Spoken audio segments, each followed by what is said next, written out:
Well, in 35 years of education, there's a bunch of them. And I'm sure everybody has a bunch. But I remember one time, it was already at the end of the year, students were gone, and we were having a retirement party for someone. And so they informed me in the chaos that a staff member had hurt themselves. So I said, did they fill out the proper forms before they go to the emergency room? Because they were telling me they were going to the emergency room. And the person said, I am not sure. So I turned and I saw him leaving out the side door. His ride was there to pick him up. So I ran over there and I said, could you please go to the front office and fill out the forms to make sure that you have everything in place before you go to the doctor. That's the only way you can go to the doctor under Beeville ISD. And he said, well, I was just going to go out to my car. I said, no, I need you to come over here. And there was a gentleman there picking him up. I said, can you just wait a few minutes and you can pick him up in the front. I'll take you to the front. So chaos ensued and we were all talking. And he's like, but I just came this way. I said, I know you came in this side to pick him up, but can you go around the front to pick him up? And I'll take him over there. It'll take 5 minutes. 5 minutes, I promise. So we're all talking, chaos. And he says, okay, I can go pick him up in the front. I said, come on, let's go to the front and fill out the forms. I said, and he'll be there out in 5 minutes. Just go up to the front under the covered area. He said, okay. So then the nurse decides to interrupt. She said, Miss Aguirre, that is not his ride. That is just a parent picking up some old medication. And I'm like, oh my God. He's like, well, does he still need a ride? I said, no, sir, you're free to go. So yes, sometimes we need to stop, take a breath, and listen to what people are telling us. But he was going to give him a ride. That's too funny. That's too funny. So he was just some random individual? Yes, they did not know each other. Our staff member was just opening the door for him. But when I turned, that's what I saw. That's the scenario that I had in my head, that he was there to give him a ride and I needed him to fill out paperwork before he left. It's just some person just has it on record. That's funny. This is my hometown. Initially, I thought, oh, I'm going to leave Beeville and I'm going to go do great things in other areas. But I said, no, this is my hometown. I love the people that live here. My family is basically all here. And my school family is here. And I'm blessed to be in education for 35 years.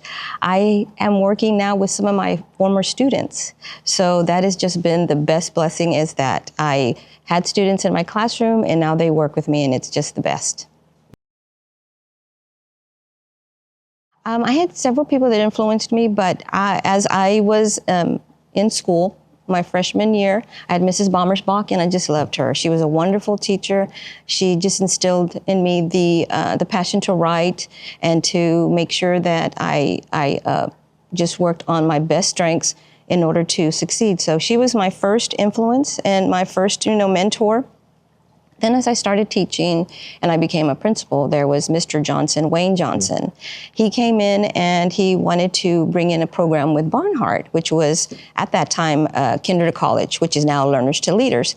But it started at the kindergarten when I was principal there, and he was just a wonderful man. He would help with every area possible. I didn't know too much about budget when it came to that amount of money, so he brought someone in to help us with budget. But he always said, you need to try. He goes, you want the Cadillac plan. You go for the Cadillac plan. He goes, and if you get a Toyota, well, that's what you work with. He says, but you strive to do the best you can and have the most you can. So he was a really great influence. I loved him.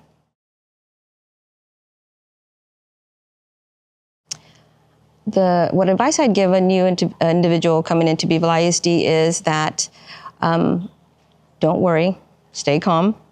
You are going to be overwhelmed. There is new information that you will be acquiring each and every day, but you take a deep breath and you prioritize and see what needs to happen first, and don't be afraid to ask questions.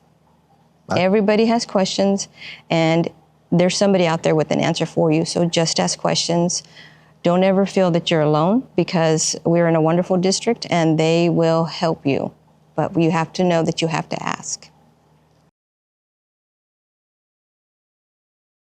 I am not sure yet. I'm seeing what's out there for me. I don't know if I still want to stay in the education realm or if I want to go the total opposite.